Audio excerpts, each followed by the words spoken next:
Perfect. All right. We have here on the podcast then Kristin and Heather. Really appreciate you guys joining me today with Realty Executives and 928 Rentals. Did I say that all right? Yep. Yeah.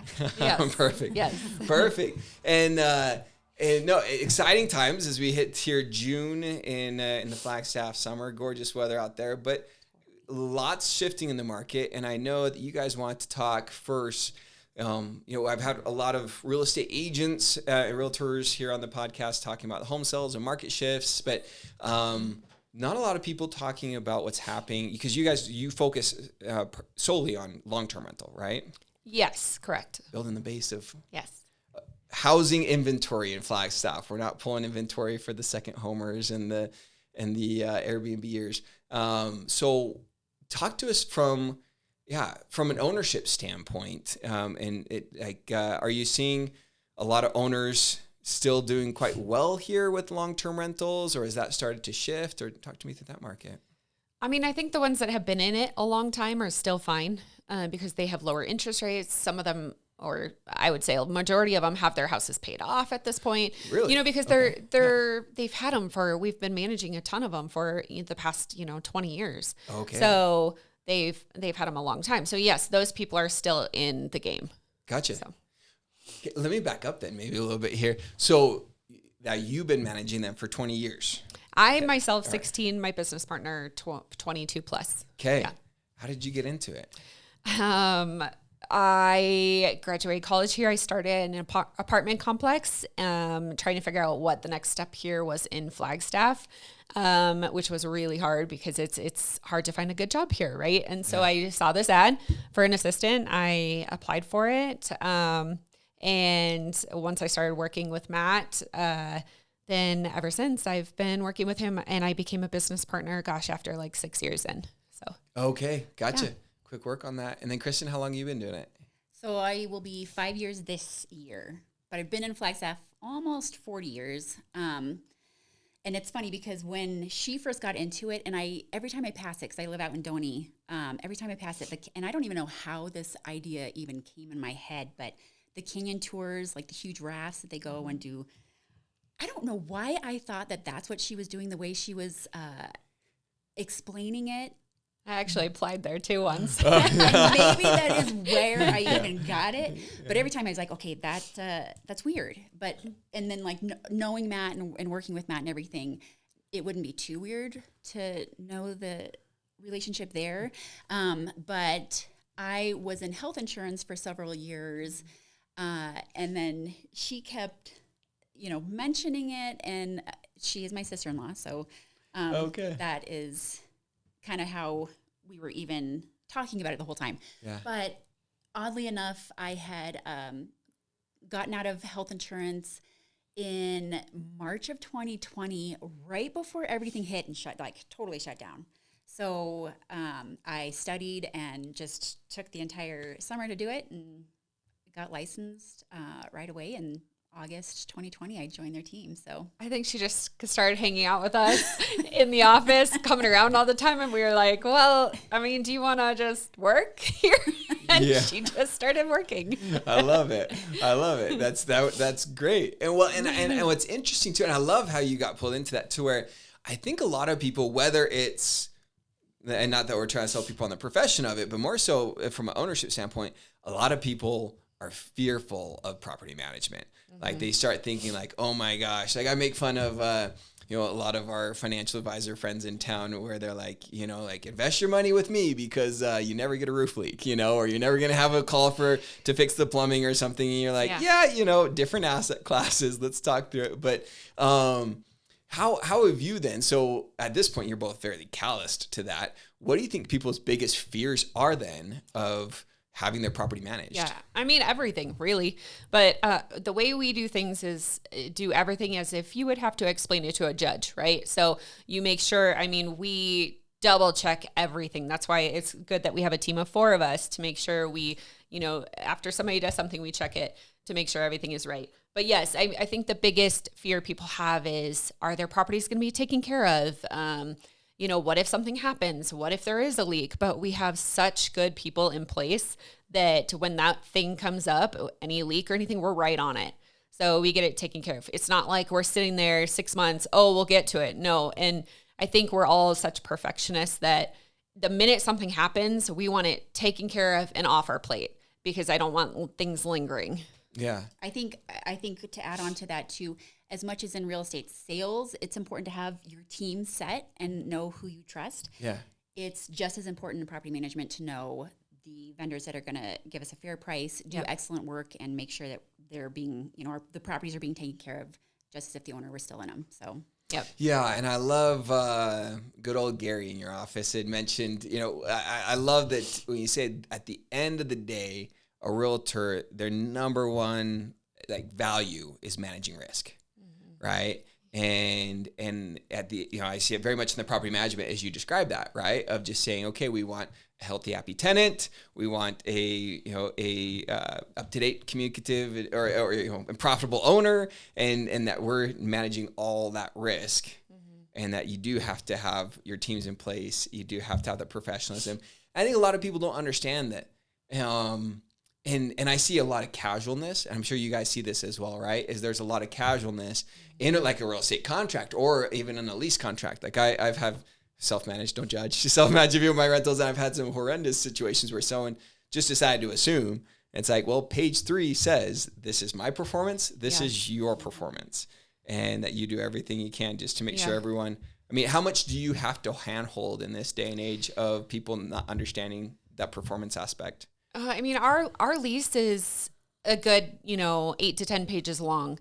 And we have perfected that over the past 22 plus years. Oh, yeah. It is our lease. It's not one that everybody uses. And anytime a situation comes up, we change that lease to make sure it never happens again. Right. So, our lease is really good. And we've taken it to attorneys, making sure everything's right. And they said it's one of the best leases that they have seen. So I think as long as, the tenant goes through it and reads it, they know their responsibilities. Yeah. If they have any questions, they ask us after that, but it's pretty thorough. Yeah. With that being said, though, I would say as long as people stay in the properties, as long as they do, nothing happens until something happens. Yeah. And then you're like, well, it is in the lease. So, just refer back to that. But, for the most part, I think we've been pretty lucky. Yeah. Yeah. And what's the, if you had to say, if we said maybe the top 2 or 3 things, so speak to people like myself that think, hey, maybe things are getting tighter or they want to self-manage. What are the top, the reasons for them to try that are fairly self-evident, but what are the top 2 or 3 reasons why they maybe should think twice?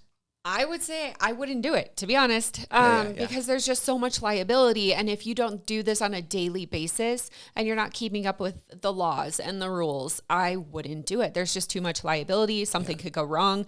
So I would get a professional to do it. And it's not going to cost you much, to do it. So I think also to that, though, and we have a very recent experience with this, is you kind of have a soft side for a tenant, and you kind of okay, yeah, you can do that, and then we were kind of left out of the loop on some of these things, and then it wasn't a problem until it was a bigger problem. Oh yeah. And so having the owner involved in any part of it kind of lets things slide here and there, and until we come into it, we're like, hey, there's boundaries for a reason, and this is why. Yeah. So and I feel like the properties we get taken over too by self-managed owners are not in the best shape.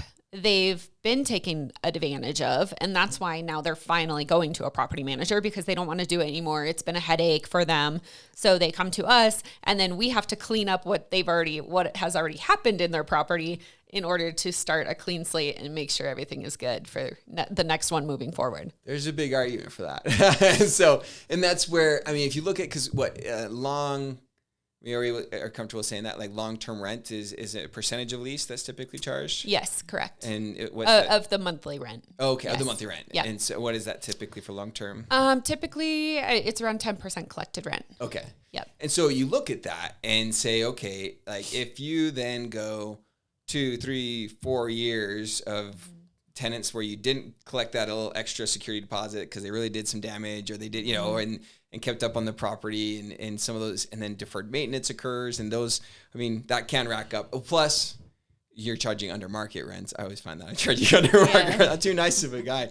To my detriment. If you're then charging well under market rents, like I've had tenants tell me like after 4 years of living in my place, and then they're like, oh yeah, we always thought you were going to bump it up $400 to $500 the next year, and you never did. And I was like, well, I really feel great and altruistic, but at the same time, like that's a big revenue loss, right? And so there's a lot of argument for what you're saying, that you're keeping on top of market trends, you're taking care of the property, avoiding big deferred maintenance bills or liability lawsuits. I mean, unless someone's really in it, it makes a lot of sense.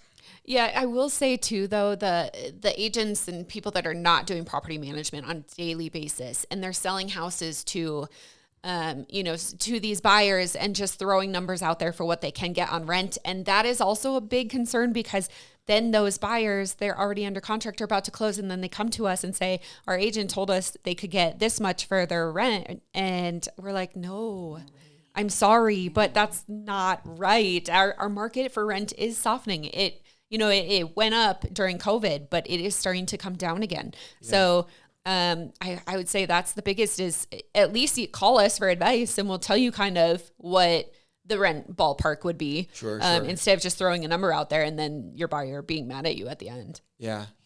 And let's, and so let's talk through that. So market softening a little bit as far as like, do you have like a percentage year over year that we're, because I've heard a lot of people saying like flat-ish, or are we going down 1% to 2%? Or, I mean, what's your general?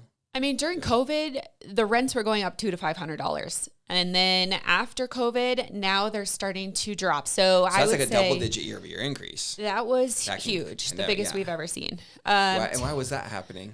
It was even with sales. I mean, we were selling houses $200,000 over asking. I mean, it was just insane. This massive influx. I mean, we know generally speaking, right? Like the California exodus, and I mean, we know, and that's the hard part. Is I know like Airbnbs and things were doing really well because a lot of domestic travel, and so, but longer term, I mean, I wonder if we had a lot of summer rental things happening, or did you have a lot of that type of stuff? I mean, you mostly see like what your guys are mostly 1 year lease, right? Right. And but I mean, we had people lined up out the door for the rentals. Wow. Multiple people at the door at every showing fighting over these rentals. Now the market is softened, I feel like, everywhere. And so it's not like that now. You'll get like 1 to 3 people maybe on each one. But it's not like it was. Okay. So, and rents, I would say are softening maybe $100 to $200 from what they were over COVID. Okay. So they're starting to come down a little bit. Gotcha. And now one question I have too then is it's very interesting where, and this is where I'm definitely not an expert on the long term. You have that like slumlord, and then and then maybe something a little bit more fine-tuned luxury product. Do you do everything? Do you focus on, or do you say, hey, we have a minimum bar that our properties need to meet? Are you making improvement suggestions to try and keep up with rents? I mean, how do you guys manage some of that when people are seeing a slipping market and want to retain revenue? Like, is there some value? Is there ROI to them improving property? I mean, certainly, because there are still properties that we have that are, you have crazy colored carpet, and the paint is weird or peeling or whatnot. Absolutely, people will walk in and be like, I am not renting that. So yes, we absolutely do say, hey, this is what it's going to take to get it rented at the price that you're wanting. So it's not sitting vacant for months and months. So yeah, I think our team is very, very aware of what it's going to take to keep the property up, make it look good, make it safe, make it all of those things, because, in the end, people now are having choices, and it's not just like, I will apply. I haven't even seen it, but I'll apply. What do I need to do? All those things. They have choices. And so, if it shows well, it's going to rent. I will say a little bit on that is at the same time when we go talk to an owner about managing their property, at the same time they're interviewing us, we're interviewing them. If they seem like they are going to be a slumlord, they don't want to do any repairs, anything like that, and we walk in there and maybe their house does need fixed up and they're not willing to do it, we're not going to take that property on because we are not slumlords. So, I mean, if something needs to be done, we are going to tell them it needs to be done. And most of our owners trust us and are like, go ahead and do it. Sure. But the ones that are pushing back and saying, no. And I mean, it's deteriorating their property. So we won't take those ones on. Gotcha. Mm-hmm. Do you have, for fun and what you can legally disclose, do you have like horror story? What's like the worst horror story? For an owner? From or a renter? Whatever direction. Goodness. Well, you have like crimes being committed and, really horrible things happening that we won't necessarily put out there, but absolutely there are. I can tell you a story, not from us, but a story of another property manager that she told me. She's had some pretty bad luck, but she told me that the neighbors told her they drove by the house and saw a horse in the living room. And she was blown away. She was like, no way. So she went by and looked for herself, and there was a horse in the living room. That is luckily, knock on wood, never happened to us, but I was blown away as well. I was like, what? A horse? Oh my gosh. And it is so, because again, just in my limited experience with, like, I've been managing my own for over a decade and had some rough tenants, had some crazy stories, but I've had some absolute, just that, so it doesn't kill you here. I've had some, let's switch that, shift that. There we go. I've talked to some people and their experience is like completely different. Instead of like most people are logical, common sense. Most of the time this works out well, had some kind of rougher scenarios and they just didn't treat the property very nice or, had animals they shouldn't have had kind of thing. So pretty low key stress issues. Yeah.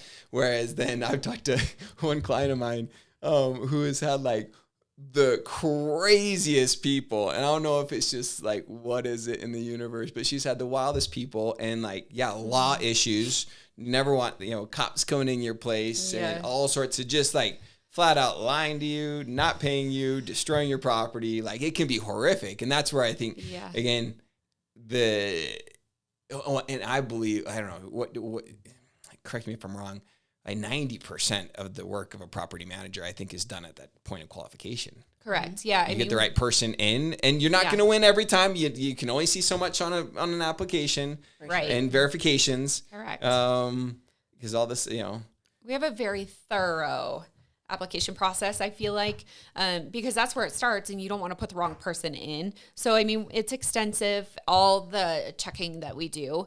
But at the end of the day, if you do get somebody in that, say, for some reason is struggling paying their rent and you can tell and you're starting to see a pattern go down, then, we'll have that talk with the owner as well as the tenant. As long as the owner is okay with it, then we say, look, you clearly can't afford this place. Let's get you out. And we find a way to get them out rather than waiting until the end of their lease and doing it that way rather than waiting until things get really bad and then having to evict them and all of that. So we try to work with them to get them out sooner than later. Yeah. Well, let's maybe switch over to the tenant side of things. I do find that a lot of people are kind of ill prepared for what it takes to actually locate, do due diligence and secure that rental. And it's kind of hard. I do find that a lot of people just really don't know what it takes. And we were just talking about, I have been working on FUSD's Attainable Housing Committee, which even includes then rents and affordable renting. And there's a lot of, and I guess I'll be careful of saying taking advantage of, but there are a lot of landlords or larger complexes or commercial landlords and things that have very, very stiff lease agreements that protect them to an extreme, right? And that's great if you sign it. It's a legal agreement. You should know what you're signing. So again, I'm not gonna fault too hard, but yeah, would you have some top tips of tenants looking for housing? What should they be doing? How can they prepare? So we're administrators on several of the Facebook pages, and you see a lot of people just like, hey, I need a place. I'm moving from here. They have a roommate situation that they're getting out of or whatnot. So, and then you kind of go down the list of who's commenting on that, and you're like, oh, that's a scam. Don't answer that. That's a scam. Okay. So you have to be really careful. I would say make phone calls, check before you send any money at all. We've definitely had people get had by hey, I paid this Craigslist ad person, showed up to move in, and there's already people there. So they've paid. Do not use Craigslist. Don't use Craigslist. Oh, shoot, yeah. Work with a reputable local company that you can call, communicate with, and find out what it takes. We have on our application, it goes step by step as to what we need for them to provide, and what we look for when we're going through their application. So our website says it as well, exactly what you need to qualify. Yeah, but we'll I mean, link that. if they talk to us, then we can tell them, look, if you really want this place, be ready. We'll send you an application. You can have the application there. Give it to Kimmy when you see her with, your last 2 pay stubs or your form of income, so that you have it. Have your check ready, and then give it to Kimmy at the showing if you really want that place. Okay, so and I love that you guys speak to pace, because I think when some people hear that, they feel like it's some type of pressure sells or something. So you have to be careful, buyer beware.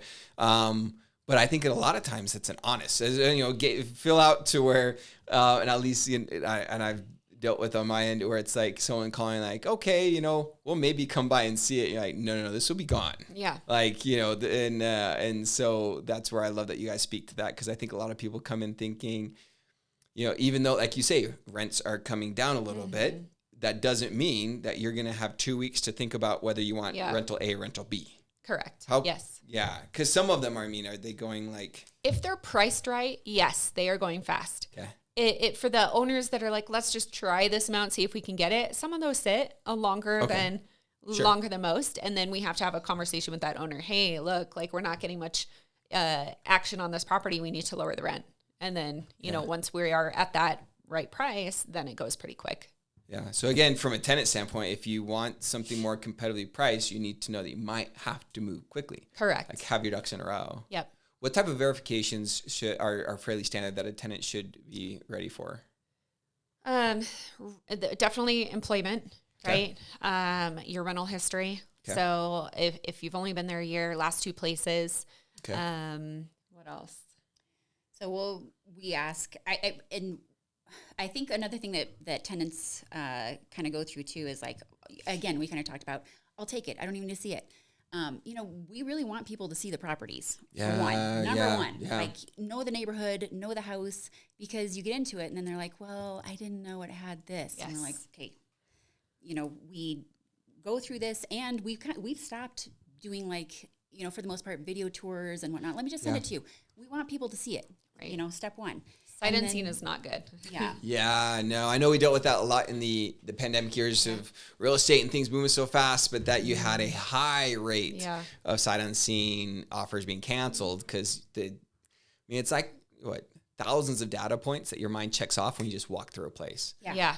That you're all of a sudden you're not questioning anymore because you understand the full layout, you understand the ambient noise from the neighborhood or area and how it all feels, the parking situation up front, like all these little things. And, to add on to that, then requirements, like the property has to fit you as much as it's, we need to have you fit into the property too. Mm-hmm. So we're asking number of cars, number of people, do you have, pets? And again, not service animals. We're not asking for that information, but, if you have 8 dogs, probably not going to work for you. We try and ask all of those questions. And again, the application is available on the website. So if people are going through, just to kind of say, okay, what are they going to ask?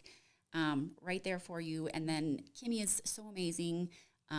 She couldn't be here with us today, but she's so awesome. Meeting everybody at the property, answering any questions, taking the time. And she right now is just like, go, go, go. She is... I think she had showing today. Yeah. So wow. But we are. I think communication is key.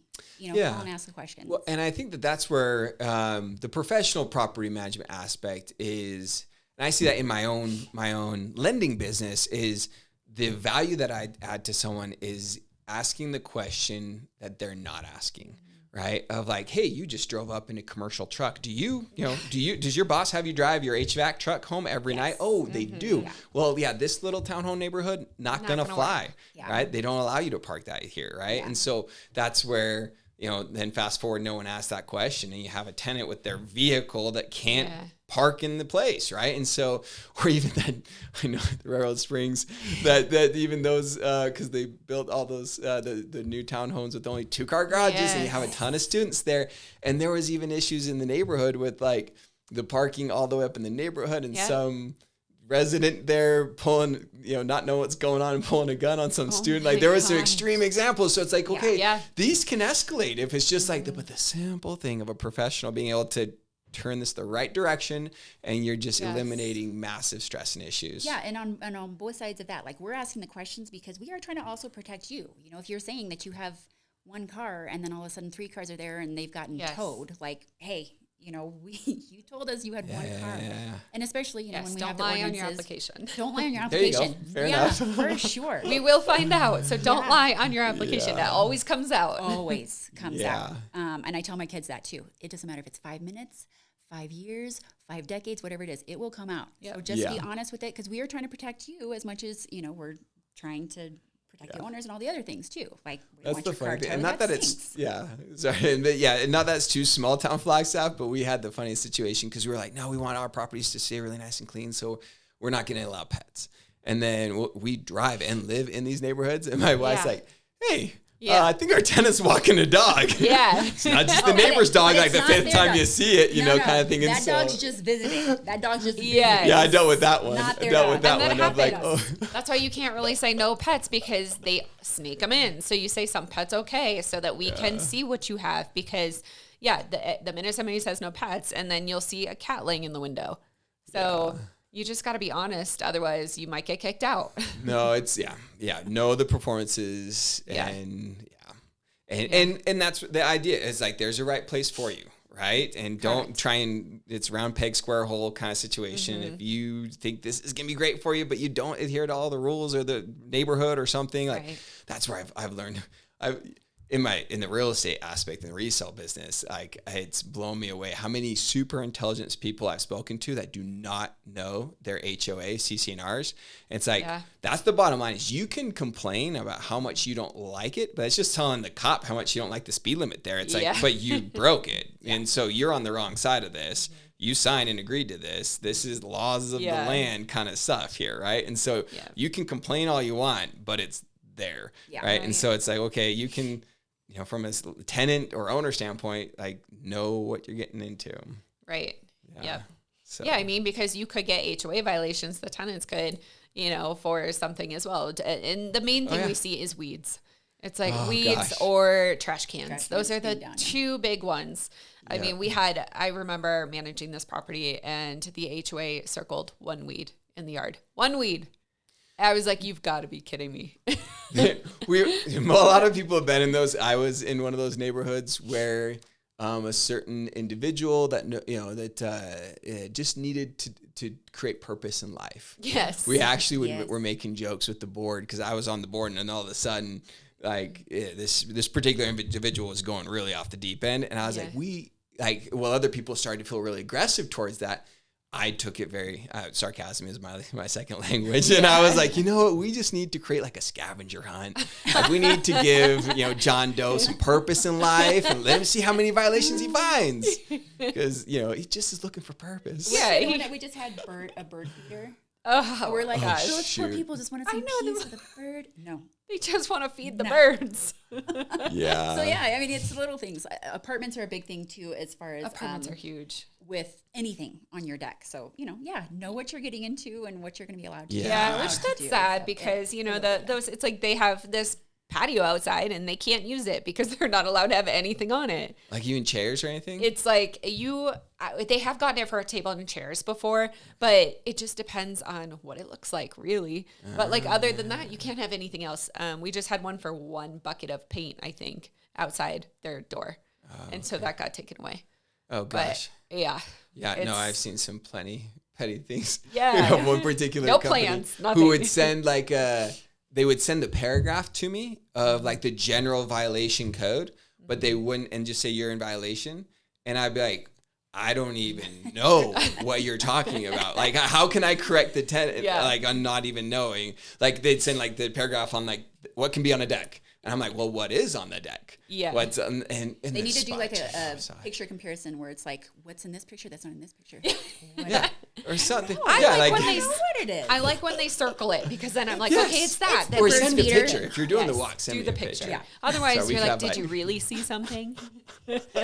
Yeah, or is that is that on the neighbor's deck? I don't even know because I've had that crap too. Yes. So we could go off on it ways. Yeah, sorry. Like, but it's a love-hate relationship. Yes. There are some good things. Yeah, So yeah. no, well, awesome. Well, and what would you say? So kind of let's round out here for. I know this is a big question that we could probably spend a ton more time on, but people looking to get into real estate. I mean, I have my own opinion of this, and a lot of people, I think we could justify things when prices were lower and rates were lower. And now a lot of people thinking, hey, I would still love to own property and I love, and let's give, a pat on the back to all the long-term rental folks of like, we need real estate or we need housing period. Right. Mm-hmm. And so whether people are buying homes or whether they're going to acquire a unit that maybe was a short-term rental or something, they're getting a long-term rental like that. This is a valuable service, right? Mm-hmm. Regardless. So folks that want to build wealth or is that still a thing now? Can people build opportunity with real estate ownership or what are your advice for folks thinking about that? I mean, how many times have we said the best time to buy is now? Like it has to fit your situation at the time, Sure. right? Sure. Are things completely making sense to turn into long-term rentals or short-term rentals? I mean, certainly on the short-term rental side, we have seen such a huge shift of sell-offs and oversaturation of that market that they're then turning it into long-term rentals. So, the situation has to fit. I know that you guys were just talking to an owner where you're like, yeah, and you said too, you're not going to get that. So is that even going to cover your mortgage plus your HOA plus any, other fees that you're looking at covering? Maybe not right now.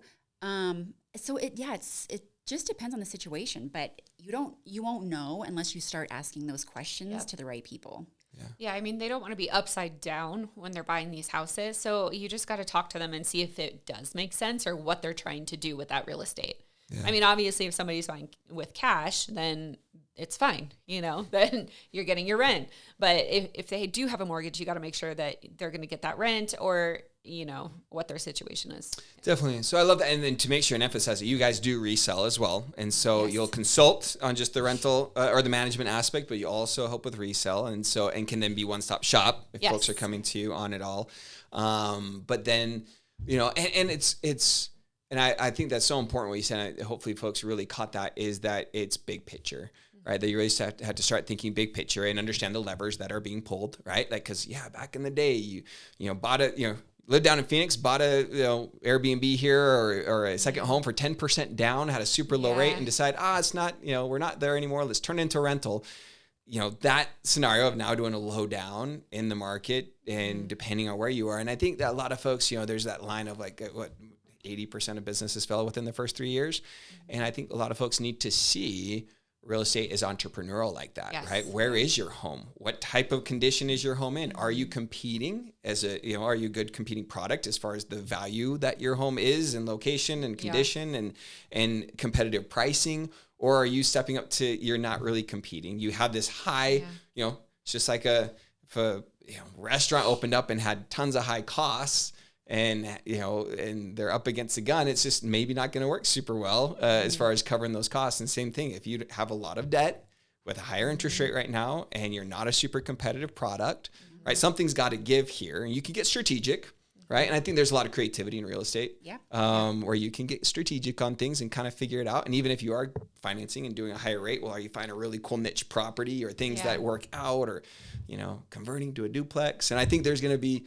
Do you think we're going to see more? Sorry, this is totally left field here. Let's wrap with some left fieldership. Do you think we're going to see more unit conversion? Are we going to see like people converting to multi-unit, adding ADUs? Do you see that that's going to be somewhere where you're going to have to work management into with that? I the sheer don't see unit a lot need? of it right now. I don't. I mean, and that's the thing. You got to have the land to do it, or the space to do it. Yeah. And so in Flagstaff, I mean, look at everything they're building now.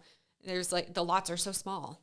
Yeah. So I don't personally see a lot of it, but I'll be curious. I mean, we've definitely thought about it on our property too. We're on 2.5 acres, and do we consider doing something like that over just purchasing a different property? But you got to look at that as far as like, do we want somebody on our property? I don't know. Cost of building at this point, I don't know. So yeah, I mean, again, so situational to whatever. You just have to ask questions and know exactly what you're getting into. Yeah, know your purpose of it. For sure.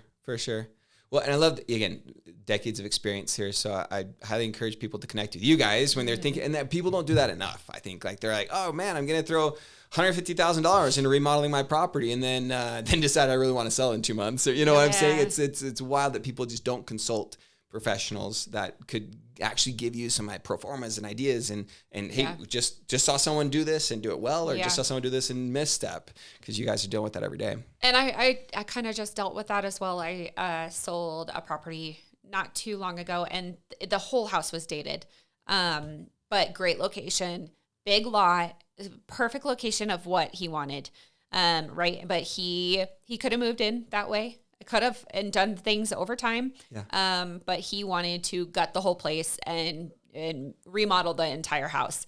I said, okay, before you do this, what is your end goal with this property? Are you going to keep it forever, or are you going to sell it in a few years? Because if you're going to sell it in a few years, putting $150,000 when you're already at the top of the market right now does not make sense, right? Because then you're going to lose that money. But if you plan to keep it forever, then it really doesn't matter. Right. Yep. So. Or especially folks that are like, hey, you're in that primary residence right now and you're going to turn that into a rental. Like I spent at least like 2 days on a property that I thought we lived forever. And then I was like, oh man, I did all these little things that don't make any sense as a rental. Like they're not going to know how to work these, Wi-Fi switches or, different things. So very first house pulled the closet doors out of, cause like, this is where I'm going to hang my guitars. Then I had to go buy new closet doors. Yeah. I think we've all done that for sure. Yeah. I mean, our last house, we literally did the entire backyard, and because we were looking for first we were going to add on, and then it was super expensive, and then we were like, okay, well, let's just do our backyard, and then we put AC in, and then after that we decided, okay, it's too expensive to add on, so let's start looking for a new house. We literally used it maybe 3 months and then moved. So, I mean, like, and we thought we were going to be there forever. But now the renters have an amazing backyard and AC. So, yep. I love the insights. Well, awesome. Yep. Well, this is, ton, especially when it starts to talk about the management and goals that people could have and the way they could structure, it's just infinite. So, again, encourage everyone to reach out to you guys directly. Put Kristin and Heather on your board of advisors for all your real estate goals. And anything else that you guys would like to throw out there before we end? I mean, I would say that, when we do the rentals and everything, it is also something that I really enjoy doing. We all really enjoy doing is, if the owners need to sell their properties, that's something we can help them with, or if the tenants are ready to buy, that is something that we can help them with. And the great part is because we're their property manager as well, we can coordinate the close date with your lease and make sure it all works and fits for you and everybody is happy. So it's nice that we can do both sides so that we can see, what's going to make the most sense for that buyer. No, absolutely. And that's like we talk about when the other people get in like big corpo situations or have to pay out gobs of money to get a lease or have to time it, and they get stuck in that cycle. Right. Tenants will get stuck in that cycle where it just isn't going to line up. So they sign that another, 12-month lease, and what our homes next year, a little bit more expensive than they were last year. Right. And so that's awesome that you guys can help coordinate that. Yep. Yeah. And I think, we kind of discussed too, as much as we are the property managers of it, we want to see home ownership just as much as well. So, and I think tenants kind of have that fear a little bit of asking questions because we don't want to alert them to anything. But again, communication is key. Ask those questions, know where you're at, and preparation. That's. Love it. Yeah. So, I mean, even if they're not ready and they just reach out to us and it's a year from now, you can always start their search and just start them with a process, get them involved with a lender, so that they're ready at that time when they're actually ready to pull the trigger. Exactly. So, get on top of it, get ahead of it. So, yep. I love it. Well, awesome, you guys. Thank you so much for coming in. Thanks for having us.